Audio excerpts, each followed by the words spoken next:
Geek GirlCon is happy to present the following panel on world building in young adult fiction, moderated by CB, who is wearing a gray turtleneck and sitting in front of a bookshelf partially concealed by a white curtain. Our panelists are in boxes from their remote recordings. Tracy, donning bright red lipstick and sitting in a blue-green chair haloed with twinkle lights. Shweta with her vast collection of books and figurines, and Kat, who is wearing a maroon puffy-sleeved top and a small Baymax on the shelf behind her. Welcome. Hi, everyone. Thank you so much for having us. We're here at Geek Girl Con online. This is Brick by Brick, World Building in YA. We're so excited to be here. I'm CB Lee, author of the Sidekick Squad series, and I'm here with three amazing authors, and they're all going to introduce ourselves, and then we'll hop right into the questions. This is going to be a really fun panel, and we're excited to share our discussion with you. All right. You want to start with Shweta? Sure. So, hi, I'm holding up my debut novel, which is Star Daughter, and it has a brown girl with silver hair on the cover, and the title Star Daughter is all in gold. And it just came out last month and is about a girl who is half star and half human and has to go on a quest to the heavenly realm to find her star mother and win a celestial competition to get a drop of healing star's blood after she accidentally hurts her human dad. And I've been writing since professionally since 2010 and have sold some stories, but this is my first novel, and I'm very excited to be here with all these other awesome authors. Yay, thank you so much. Kat? Hi, I'm Kat Cho, she, her pronouns, and I am the author of Wicked Fox, which this cover is beautifully anime looking with my two main characters, Myung and Jihoon, and standing in front of this beautiful pink moon. It's based on the mythology of the Gumiho, which is a nine-tailed fox in Korean mythology that has lived long enough to transform into a beautiful girl in order to lure in her prey, which are usually men, so that she can feed off of their energy and live forever. But this story is set in a modern day setting, and Myung is a high school student, so she has to deal with all those high school things while being a man-eating fox, so it's really hard for her. And then the sequel, Vicious Spirits, is also out now. I love how this purple and blue cover goes along with the purple Wicked Fox cover, and it has the two main characters of this book, Somin and Junwoo, on the front, in front of a wonderful Korean city background, which I love because there's Hangul Korean alphabet on it. And it's a expansion of the worlds that I created in Wicked Fox with more Korean mythology, that of the Dokebi, which is a Korean goblin, and the Josung Saja, which is a Korean reaper, more romance, lots of K-drama angst, and we get to also find out more about what happens to Myung and Jihoon after the first book as well. Thank you. And Tracy? Hi, I'm Tracy Deonn, and this is my debut novel, Legendborn. It has a black girl with huge curly hair on the cover, wielding two different colors of magic, red and blue, and just staring fiercely out at everyone looking at her. This is my main character, Bree, and she's a 16-year-old girl who's recently lost her mother, and she decides to infiltrate a secret society because she believes that they may know the truth behind her mother's mysterious death. It's already sort of a tension-filled, rocky start when they reveal that they are the descendants of the Knights of the Round Table, and then things get more complicated and more dangerous and a lot more fun. It's got super swoony romance, action-adventure, demon fighting scenes, and lots of history, both real and imagined. And yeah, I'm super, super happy to be here. Wonderful. Thank you all so much for being here. Yeah, let's get right into it. Tell me about where you first start when you're crafting a new world. Like, does it start at the macro level, like big, like government belief systems, or the micro level, like smaller details, like food, or like which brick do you lay down first when you're building the house? Oh, I'll go first. I usually start with, when it comes to world building, I usually start with what does my character want and what does she already know. So if I know those two things, I mean, want is sort of the baseline for all of my work. I want to know what this person wants more than anything in the world. And then what do they already know helps me understand what their limitations are in getting that goal. But when it comes to sort of the magic and the world building where that interacts is when we have to start looking at obstacles of usually, in my case, because it's contemporary fantasy that I love to work in, obstacles of ignorance. So are there magical things, world, people, underground communities that this person doesn't know about? And then how do they learn those things bit by bit in order to achieve their goal? I love that answer. And I definitely want to build off of it because I also really love building contemporary fantasy worlds. Like Wicked Fox and Vicious Spirits obviously take place in modern day South Korea, but there's a magic system laid over that. So I really do like to think about like what makes this world slightly different than ours. So what is the thing that is different than what we might be used to? And then what are the ripple effects that that difference creates in the things that we might be familiar with? So if it's magic that people are aware of, how does this magic affect some of the things that we might be familiar with, like government systems, the economic system, like how people separate themselves by class, how people get an education. And then, you know, if it's magic that people are not aware of, how does that magic affect things that, like, in a way where it's hidden from us and we're not aware? Like maybe like the reason why there was a hurricane is actually because of a magical accident, but we think it's just a natural disaster. Like, and how does that play out both in the characters who are aware of the magic and who are not? So I really like to think of the ripple effects of this magic on the worlds that we know. I really love both your answers. And I'm realizing too that I think when I held up my book, I forgot to say what the title was, and I apologize. It's called Star Daughter. And for me, the reason I was laughing at first and didn't want to go answer first was because I feel like my answer is the complete polar opposite of what we're told to do when we world build.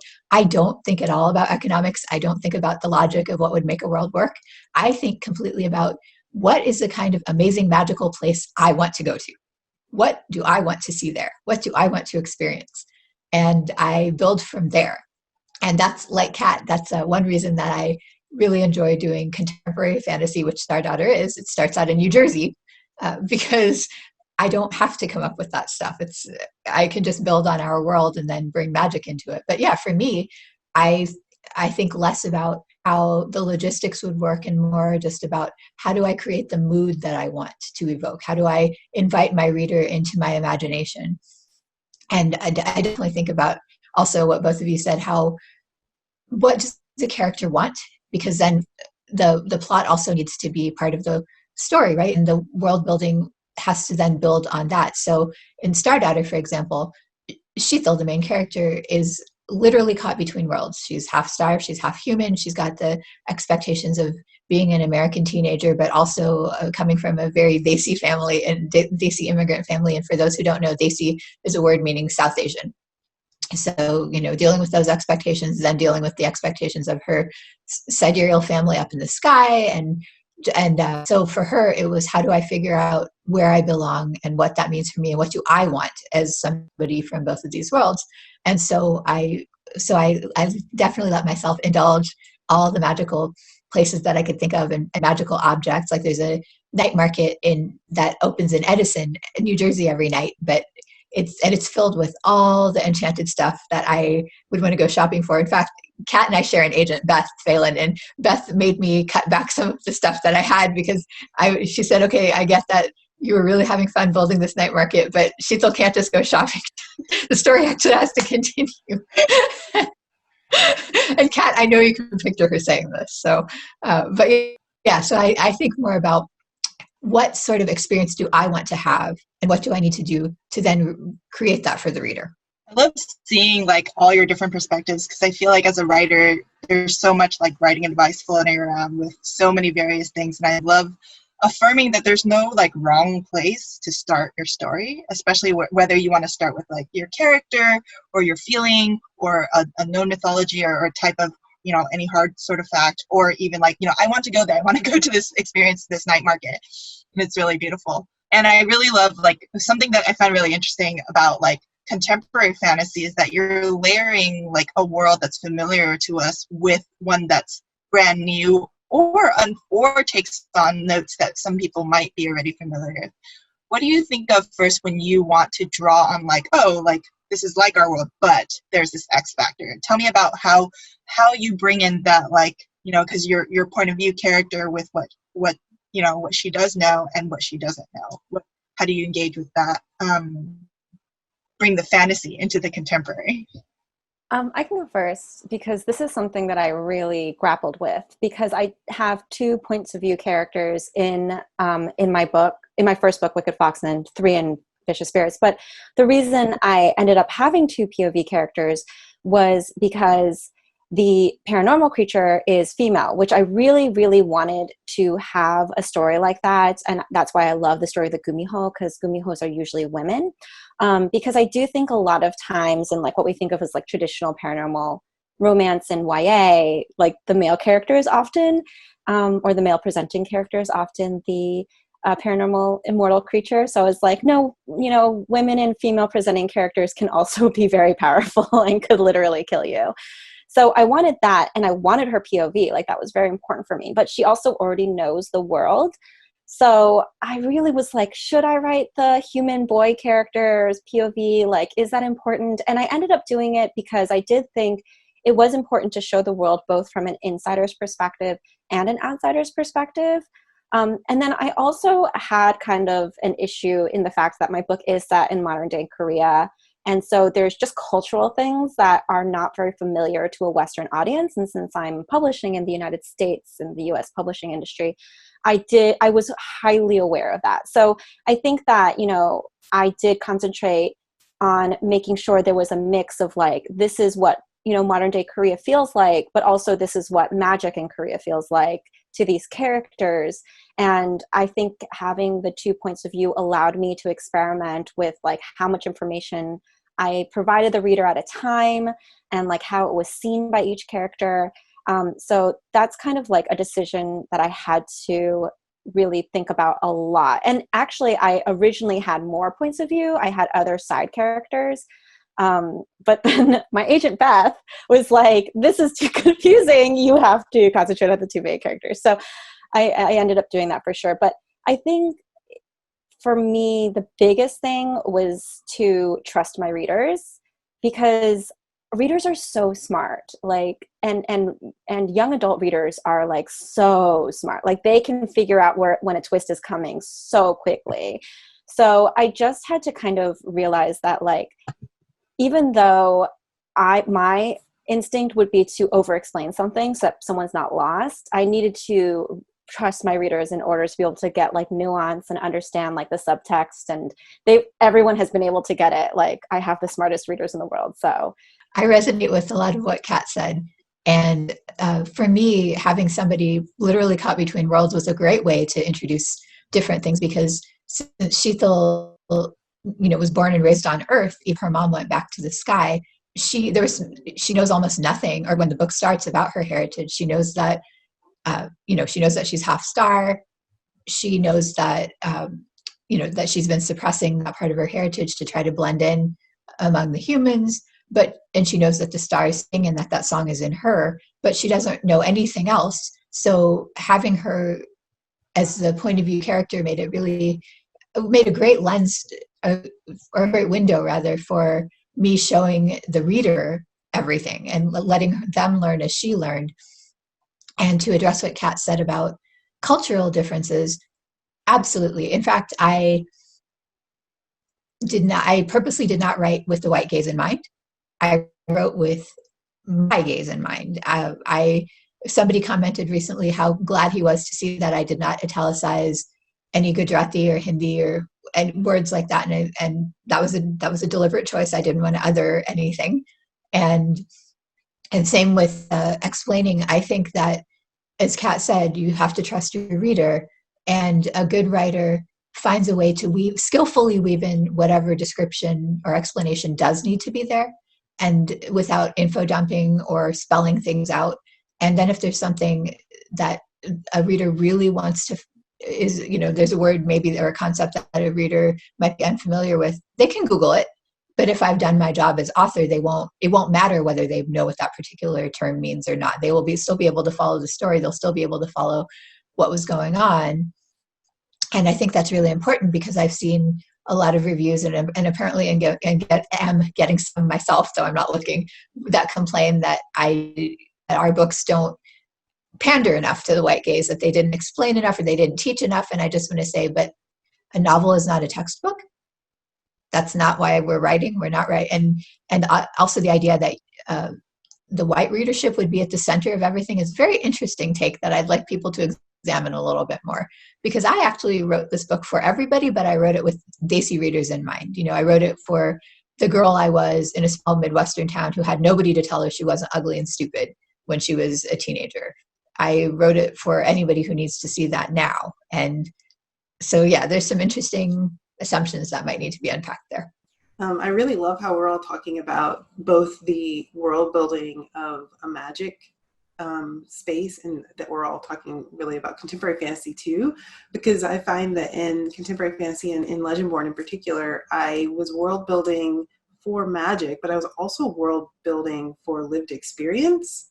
Like you were saying, like I was writing for everyone, and I feel like a lot of authors feel this way. I want anyone to be able to pick up this book, sure, but I have an audience that I know is underserved. I knew the book that I needed. I knew the perspective that I felt compelled to show. And one of the things I found myself doing for Bree was world building race and Blackness into the book. And that there's, I think, a nuance between world building lived experiences and identity and having that incorporated into the texture of the book versus teaching it. Like I'm not trying to teach you, I'm not trying to make, be a glossary, but that matters to this character. And so I'm going to make sure that it matters throughout the whole book. And in some ways, that means thinking about how interactions with people in contemporary spaces are different for this character than they would be for a white character, and making sure that I'm plain about that. Or cultural rituals or turns of phrases. I mean, there's a lot of steading that happens, I think, for writers of color when we put in, cultural turns of phrases or words that a copy editor who doesn't share our identity might not understand, right? So I think all of that is woven into some of my work in particular. But then in terms of magic and things like that, I have this sort of turn of phrase that I use personally that's from the education world, which is just-in-time information versus just-in-case. And teachers use this construct to think about not overloading their students with information when you're trying to teach them something. And that's very, I think, very much in alignment with what we're doing with our readers. So if you're, especially in a contemporary fantasy world where we're adding a new hidden or layer of magic onto the current world. In my case with Bree, I definitely had to think about, well, what does she need to know now? And that's just in time information about the magic system or the world building versus what is information that, of course, I'm tempted to just tell everyone at the beginning, but that's how you get info dumps. And that would be just in case information. So you try and, I think we, as writers who are trying to avoid the info dump, we try and lean towards just in time, meaning you get information as the character interacts with things, and you get information right before the character needs it. You don't get it, 10 chapters early in three paragraphs, because she may not have any need for that right then, in which case you're asking your reader to just become a repository for the facts that you felt like giving them too early. So I use just in time versus just in case, and I find it's really helpful to remember that. That's such a great technique. Thank you for sharing that. Are there any other strategies you all use while you're, crafting your worlds? Whether, I love that we've also talked about, I feel like such a cool thing about world building when you're taking that into account, not only this fantastic new world that you're creating, but also the identity, the cultural thinking that you want to be, inherent, that this is a part of this character's identity. And I love what you said about because a lot of world building tends to be okay, what information do we need to does someone, do we assume the reader knows, and what do we assume they don't know? And I think that's different depending on, whether you're writing for a particular audience or not. Do you guys want to share a little bit more about something that you felt like was important for you to either explain or not explain? And I know, Kat, you've shared a little bit more, and then Shveta, you also talked a little bit about choosing not to italicize, but were there any other aspects about culture. I'd love to hear more, Tracy, about like what you felt like you wanted to just be like, here, it's part of the book and I don't want to explain it, and letting people figure out through context. Like, where do you find the balance between building it for the reader versus like letting them figure it out? I think that's a really hard thing to answer without more context, because so I wrote my book in third person. So there were moments where I was thinking like, oh, I could go off and like explain certain things about the world, and it wouldn't feel unnatural because it's not being told in first person. So this could be allowed. But then I had a really long conversation with both my agent and my editor about if I wanted it to be distant third person or close third person. And we chose close third person because it felt more natural for a young adult voice. So I think a lot about like how much information and how do you give the information depending on what perspective you're using, what POV you're using, and which characters you're using. Because even though I did choose to do third person because I had two different like POVs, I like my chapters with Jihoon, he would notice something different than Miyang would notice. So it's definitely something that like is based on like how you're telling the story in my mind. So like I'll just give examples from my personal writing process. Like they live in Korea, they go to high school in Korea. So they're not going to be thinking like, oh, this is what the Korean school year looks like, and this is how it's different from what people in America do, because it's super different. Like the Korean school year starts in like February, or like early March, and like ends the next new year. So like when they have summer break, it's not between school years, it's between semesters. And so for a really long time, I was so resistant about over explaining it. And my editor was like, but the thing is that how they feel about their classes and how they feel about their place in school will change depending on if it's near the end of the year or in the middle of the year. So then that really gave me a good clue of being like, okay, well then how did I feel as a high schooler being like, oh my God, I still have another like 3 months of school left. Like, and I just had a fight with my best friend and now I have to like deal with that in my classroom. Like, how did that make me feel? And so I seated that perspective in it. Like everyone knew it was November, and they assumed like it was the middle of the school year, but like I was like, no, the school year is going to end in a couple of months, and he just got in this huge fight with his friend, and will they resolve it before school ends? So it really helped me to like kind of understand, like to give those little context clues from their perspective in order to explain parts of the world that were like very different than parts of the world that my audience might have been used to. So I constantly had to think about that. So like also with like, with words like Shveta, I didn't want to italicize any Korean words, but I also didn't want to explain them because since my kids are in Korea, they would be saying Korean words and wouldn't be thinking, harmony, that means grandmother. They wouldn't think that. So I couldn't put that in, but I could be like, my harmony has been like on my case ever since, I was a baby, maybe because when she was raising my mother as a baby, like my mom was the same way. Like, so I think that I had to think out of the box, but it actually, I think, strengthened the narrative because it let me kind of delve into like what really these characters were feeling at any given moment. I was such a good answer, Kat. I'm just like thinking through all the nuance of choices that we make, even on a line level, to be able to integrate things in ways that feel natural, but also in ways that give context clues. It's like when you're, back in elementary school and then, or middle school, and they're like, use context clues to figure out what this word means. I feel like we're doing that still sometimes, and it works. For Legendborn specifically, I remember thinking that I wanted my main character to be unapologetically Black, but for that experience to be presented, for her Blackness to be presented as it often feels to me as a Black person, which is something that white people remind me of, right? So like I wake up in the morning and I'm not like yawning and thinking, good morning, Black Tracy. Like that's not how I operate. But when you go out into other spaces, other people will remind you that, oh, you're different than I am, or you're different than the dominant culture, you're different than this TV show. So I think one of my things was constantly sort of allowing that to operate in Bree's mind, and we're in first person present for her, so it's very, very close. And that she is just doing other stuff. She has a mission to find out what happened to her mother. That's her thing. But along the way, she has to deal with sort of an environmental antagonist, which is racism, because that's how racism, I think, operates in our world, is that it's just in the air. And then you've got your own thing. You're just doing your job, or you're just going to school. You got other stuff on your plate, and then racism pops up and like just takes away your energy, annoys you, makes you feel bad about yourself, waste your time, and I feel like that was one of the things I really wanted to represent, was that it's not that this was a book about racism. It's just that racism is one of the obstacles that keeps getting in this person's way when they have a completely different mission.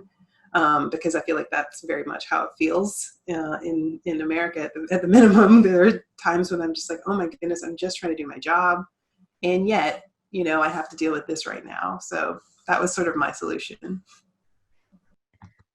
You two just both have such wonderful answers, and I agree with both of them. And before I address what Kat said, I want to address what Tracy said, because that was actually, it's so true, and screw racism. And I really hope we get to the day where all these stupid isms and phobias are just gone. Like, that's what we're all working toward, right?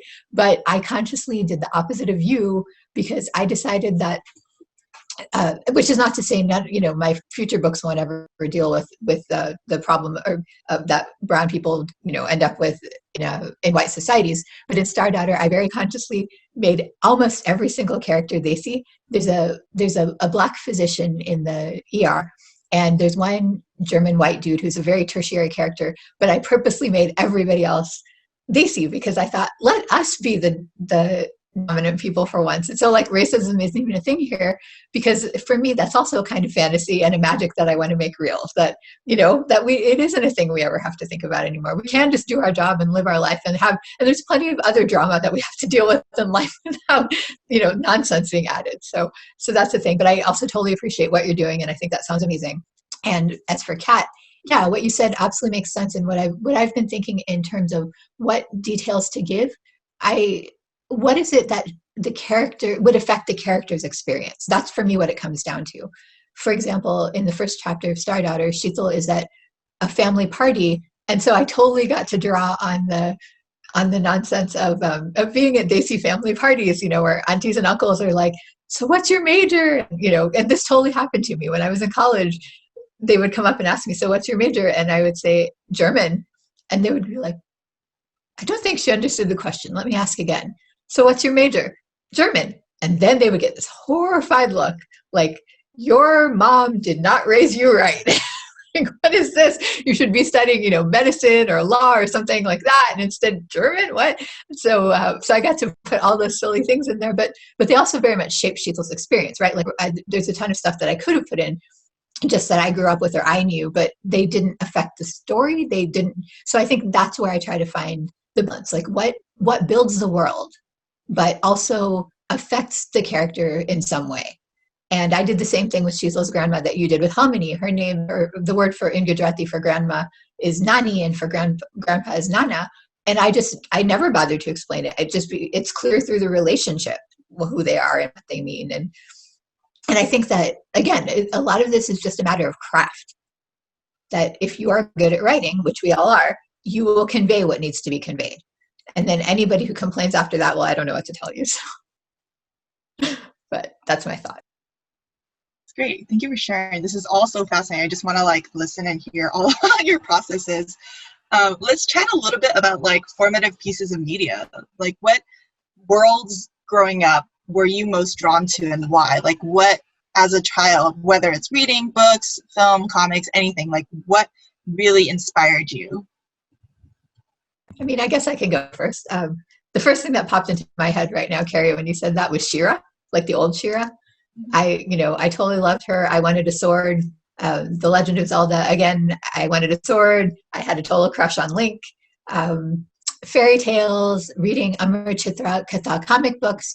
And for people who don't know, those are comic books that take Indian stories and put them into digestible comic form for kids. Because the guy who started this company noticed that Indian kids knew Greek and English stories, but they didn't know their own. And again, thank you, colonialism, for that, but he said, all right, this is a way that we can counter that. And so he made these, and, you know, I grew up with them. A lot of other kids, especially diaspora, grew up with them.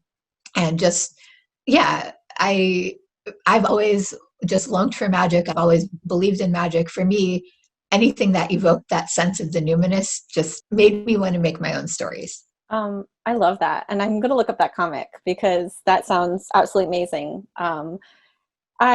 Growing up, I think that in terms of like things that influenced me in world building, I loved Sailor Moon a lot. And I mean, that's when at the heart of it, when you think about it, it's like a contemporary fantasy story because they live in like what at the time was like contemporary Japan, and but they were like, you know, moon princesses and stuff with magical powers.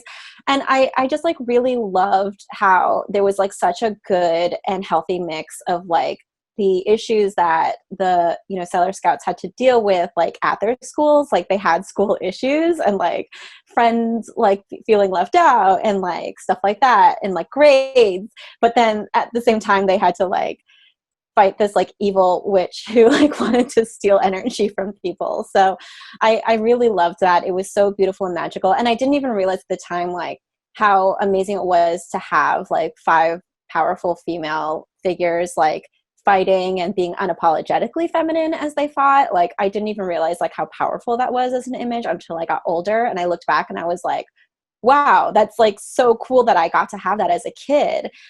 So I feel really grateful to that series, and I really absolutely adore it. And then on the book side of it, I really loved the Animorphs series, which does the same thing. Like it also is kind of, it's sci-fi more, but it's like kids who are going to school and then they secretly have to fight the Yeerks, which are like evil parasitic aliens that came down to like take over all of Earth.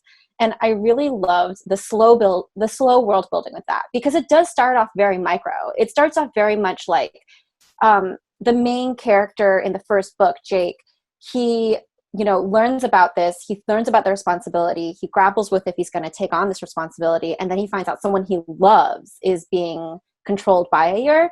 And that's why he gets into the fight. So it's very personal at the beginning for these kids, because they're like kids. They're like 11 or they might be older than that, but they're young. And then as the series goes on in like the 50 plus books that it has, the kids slowly realize what a responsibility it is and how the world is affected by it as they learn more and more information about this war and the fact that it's been going on intergalactically between multiple worlds for a really long time. So I really loved like the slow info that we got and how it like built on itself. And I thought it was just like a really good example of world building that wasn't overwhelming.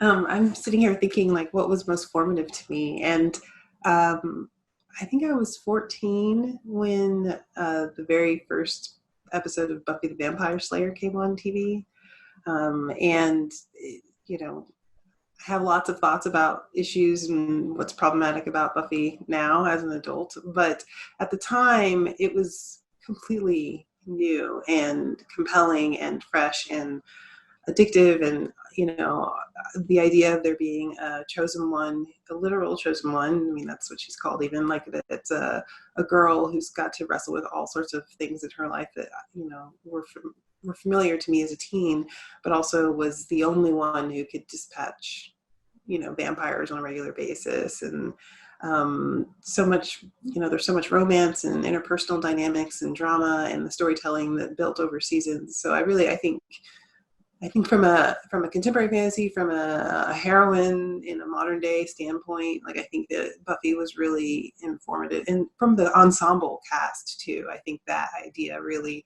solidified for me from watching Buffy. You know, it wasn't particularly diverse, so it wasn't a lot of like self-insert possibilities for me, but I really, you know, there were things to love, I think, about a lot of those characters. And then in terms of reading, I really, really adored Robin McKinley's The Hero and the Crown and The Blue Sword. That's a duology. I read them out of order. So I read the prequel, which is The Hero and the Crown, before I read The Blue Sword, which works because it's a prequel sequel, but it came out in the opposite order. And I really just, there's something about that sort of trade paperback fantasy series era of, novels that I just love. And that was one of the ones that stood out the most for me. I love that you mentioned Buffy. I mean, Buffy was very formative for me too, but I always argue that the first 3 seasons of Buffy is like the perfect YA trilogy. Like, and if they had stopped it after season 3, I think it would have been just perfect. Because certain things happened later that I didn't love. I think that's so true. Like the ending of season 2 of Buffy is like the perfect sequel ending. If you have a trilogy, like it's got, a massive sort of cliffhanger. There's so much drama. So much has come to a head. The love interest. There's just, oh my gosh, you're right. You're totally right. Now I need to like break it down, just those first 3, which is a nice commitment because that's a lot of show to watch. Awesome. Thanks for all of these examples. That's so wonderful. What do you feel like is the X factor of either these pieces of media that you've enjoyed, or like what do you think is like that moment, or what really elevates something to be so immersive and like really takes you to that next level? Yeah, so I think that we've all kind of slightly touched on this a little bit, but I feel like every time any of us starts talking about world building, we kind of end up also explaining like how personal it is to us or to the characters. And I think that's really is the X factor, because you can have the most beautiful, luscious, like intricate world that you've built up. And if there's not a character that you care about what happens to them within it and how they're affected by this world, then you might as well, just have been writing like a Wikipedia entry instead of a book. So I think like the most important thing for me, like that gets me really immersed into the story, is how this world affects the journey of the characters that I care about. And I think that it's really important to realize that that's why it's important to make rules, because like it would be so great to make a world where it was just magical, like rainbows and candy and everything, and everyone was happy and they were just like creating all this beautiful magic together. But like if there aren't set rules that makes it difficult for people to get what they want, then there's no conflict. So like for example, like if we take Buffy, which it's like she's the chosen one and she's super strong and she's amazing, but like she can't tell anyone that she's the chosen one for like half of the first season. And like there's the movie that comes first, which like they kind of build that in as like a prequel. And so the consequences of her not being able to tell anyone about this really cool power that she has lost her all of her friends. Her standing at her own school, she got expelled. And so we care about Buffy and we care about how this world and this power is affecting her. And I think like if we didn't have like that sadness within her and those consequences within Buffy, like the idea of like this vampire laden, demon filled world wouldn't be as intense and interesting to us as viewers. Well, I totally agree. In fact, to use Star Daughter as a quick example, when I was conceiving of it in its earlier drafts years ago, I was talking to my friend Holly Black about it because I had this idea like, the stars will be like these really nice people and it will all be light and happy. And she was like, Shveta, that's not how story works. Like you can't, and I thought about it and she was right, because exactly what Kat said, that's perfect fodder for like your own imagination, right? Like you give yourself an adventure. And like I always joke that if I were going to go into the world of any book or movie, I would want to be a non-player character. So nothing bad would happen to me. I could just enjoy the setting. But for an actual story, that can't be the case. There has to be actual substance. And the substance, my answer was going to be what makes me feel something, what makes me care. So basically what you said, Kat. And the things that make us care are the relatable problems of being human. And I was thinking about this, how even and I'll take Holly's books as examples because I love them, her books that use fairy folklore, fairy lore, even as alien as the Fae are in some ways they're also very human. And I think they have to be, because for us to care about, understand their motivations and care about what happens, ultimately everything has to come back to how a human looks at the world. It's the only way we know how to look at the world. If something were truly alien, we wouldn't know what to do with it. And so I think it really does come down to how do I get emotionally invested in this character's story, and how does the world allow for this story to happen? and again, yes, the character then, as Kat put it, needs to be that focal point, the entry point, the thing that gives us the way in, and then we can enjoy all the trappings of the world because we have, it's like the icing on the cake, but we have the cake. And also now I really want some cake. I was going to say that I think that there's something about the, to the question of how do we know or how do we feel immersed, or is there like a key variable or a formula? I think the one I use is that there has to be completely expansive, no horizon line world building in terms of the possibilities that could happen in this system. I want to always feel like there's something out there that works within the boundaries of the system that I'm reading, but I just haven't seen it yet. I haven't met it yet. There's more out there. Star Wars does a really great job of this.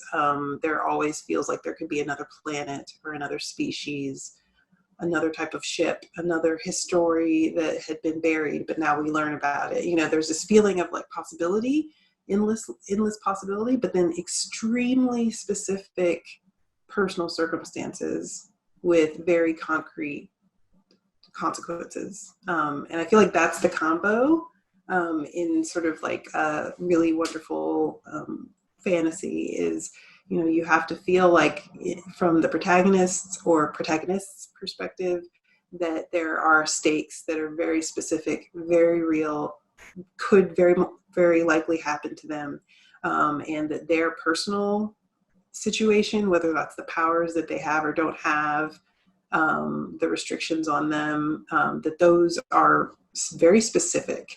But I do want to feel like the world is bigger than them and so much bigger. And once you have that like right balance, then I feel like I'm in like my happy place as a reader.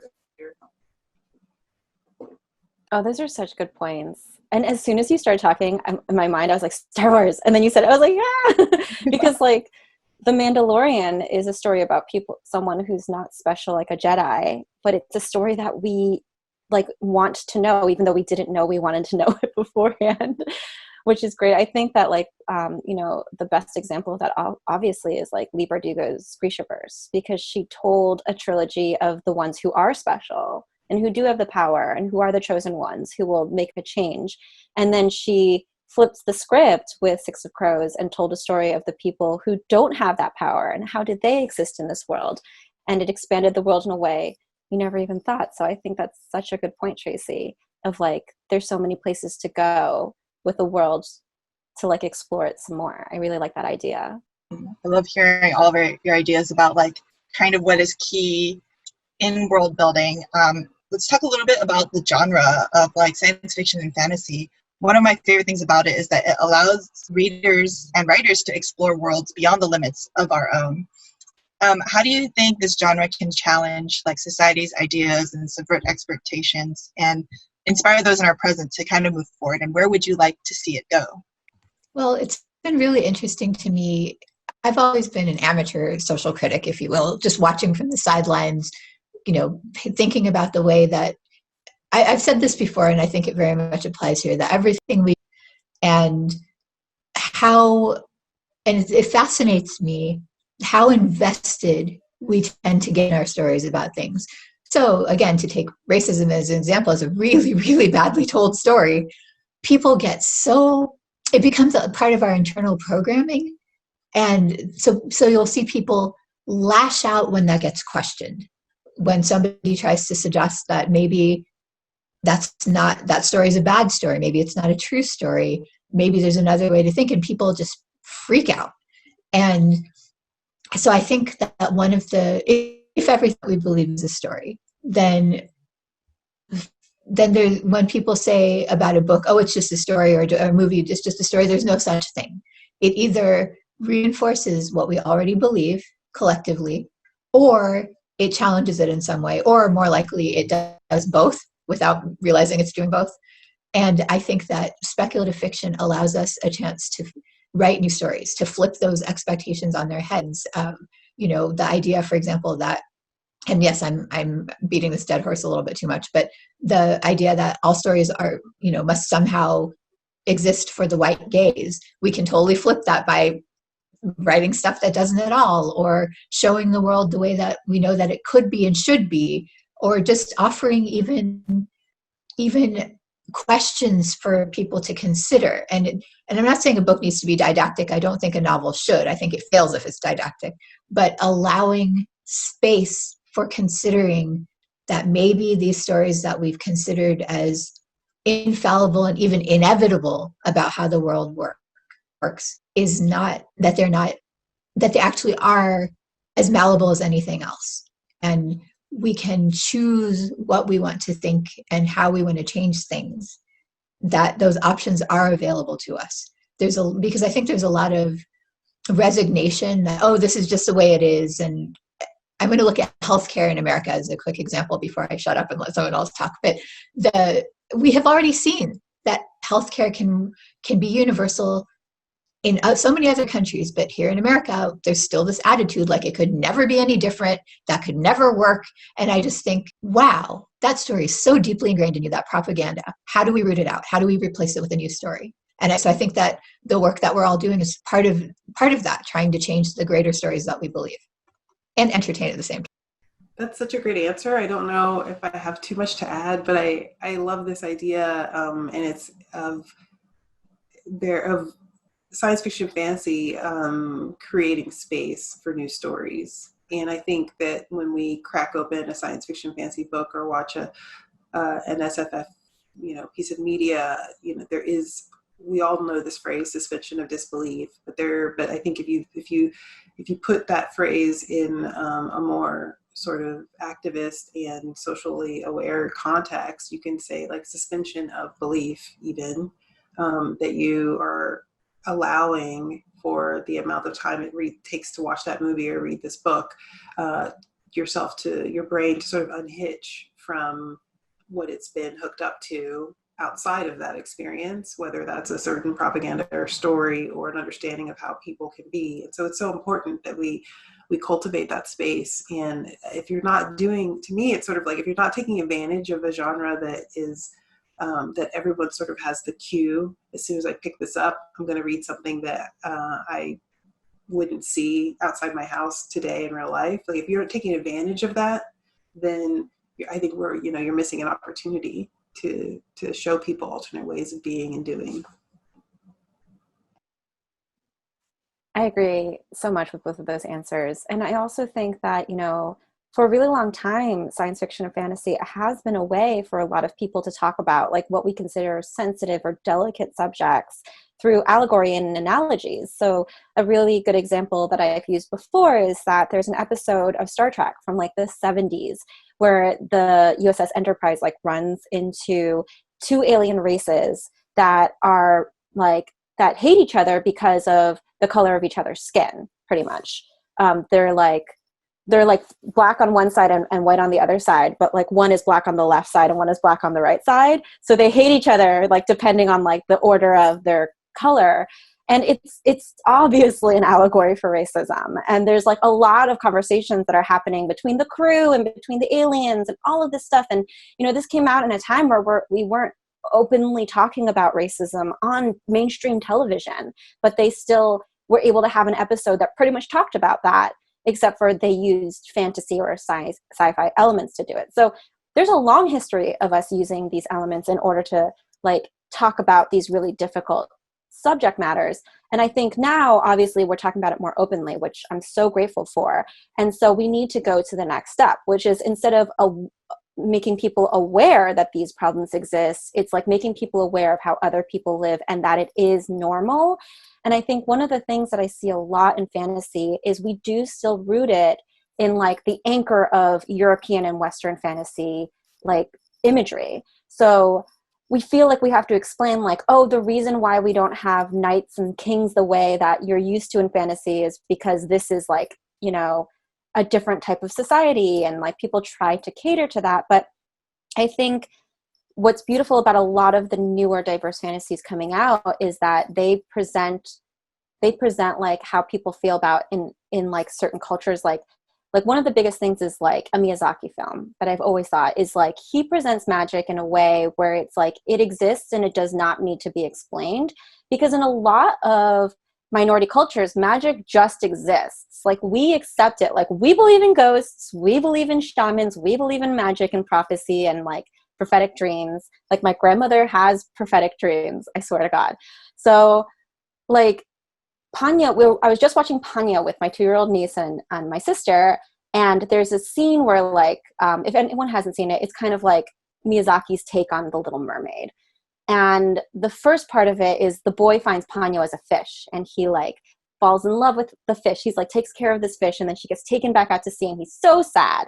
And then she wishes to become human in order to be back with this boy, and she shows up and as a girl, and he's like, oh, it's Ponyo. Like, he accepts immediately it's Ponyo. And the mom is like, oh, if you say that this is the fish that you took care of like yesterday in a bucket, then I believe you because the world is magical. And that was all the explanation that they ever gave on like why these people believe this little girl was that fish. And it's all that was needed because like in that culture, it's fine. Like, that's acceptable. And I really love that they didn't have to cater to like a culture where people are so like skeptical about things. They were like, no, we're not going to explain it to you. It just exists. So I think the more and more we create our fantasy worlds where we, like Shveta and Tracy have both said, like where we're unapologetically our culture and we don't feel the need to explain, I think the more we'll normalize it and show the magic of how we live our lives and how it's so valid and how it's important for other people to understand as well. And I want to say one thing really fast about that. Just a reminder to everybody, the West was not always so skeptical either, even if that's the story we tell now. So Wonderful. Thank you all so much. Those are all the questions we're going to chat about for now, but I think I want to close out with, let's chat about like books that you would recommend that folks read, whether you think do like a great job of world building or just great examples in a genre or just having fun, or like books that you're looking forward to. This is just like the space to recommend all the books. I always recommend Uprooted by Naomi Novik.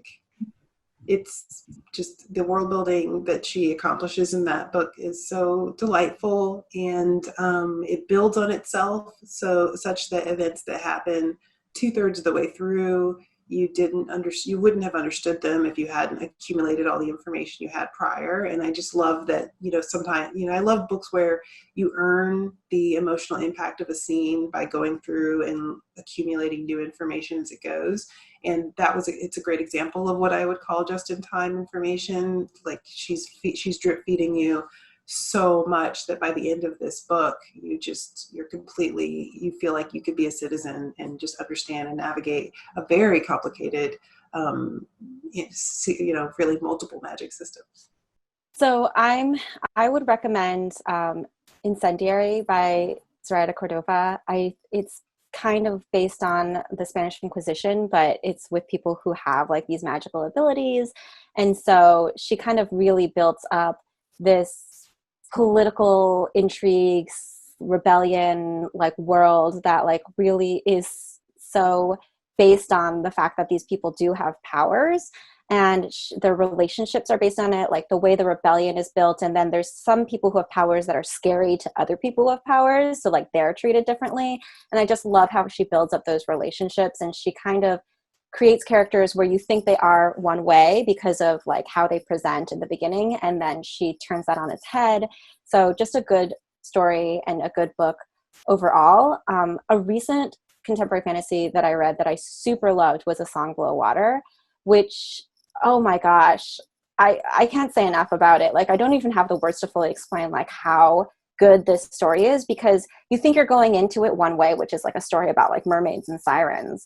And then she's like, no, we're still living our contemporary world. So like, just like Tracy's book, just like I'm sure in Legendborn, it's like racism still exists, and being like a black mermaid versus a light-skinned mermaid is different. And like just the way the characters like interact with their identities and their abilities, and talking a lot about like labels and how those have power, and how we might label one person one way, but another person who's pretty much the same, they just have one thing that's different, maybe the color of their skin, will label them something completely different.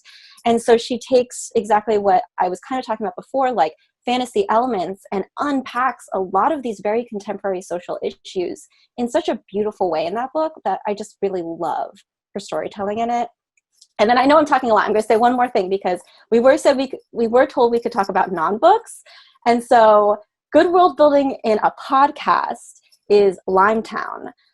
And it made me think a lot about the fact that so it's a fictionalized podcast about a town of scientists that have mysteriously disappeared. We don't know what happened to them. And it's an investigative podcast format.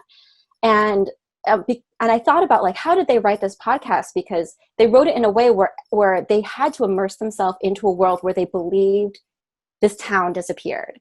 And so I think it's something that we can use as writers. Like, instead of being like, I'm the writer and I'm creating a world, be like, what do I feel if I was in this world, like, where this magic is affecting how my relationships are happen, and what is happening in my life. Like, to really immerse yourself into that and to kind of write it from the first person perspective, I think is so fascinating. I think podcasts are doing so many good things on that front. Okay, instead of naming books, I'm just going to give 3 authors who I think do world building really well. Laini Taylor, and in different ways. So Laini Taylor, Anna Marie McLemore, and Cindy Pon. They all succeed, feel real and eerie and magical, or in the case of Cindy's, sci-fi, very dystopic. And a lot of what is happening to us around the world right now could be seen in Cindy's books, unfortunately. But yes, I think that I would definitely recommend all 3 of them as examples to look at. Fantastic. Well, thank you all so much for your time and being here. This was such a fun conversation. And thank you, Geek Girl Con, for having us here. And I hope you all check out the rest of the panels and all the amazing things Geek Girl Con online has to offer. Hope you all have a great day. Thank you.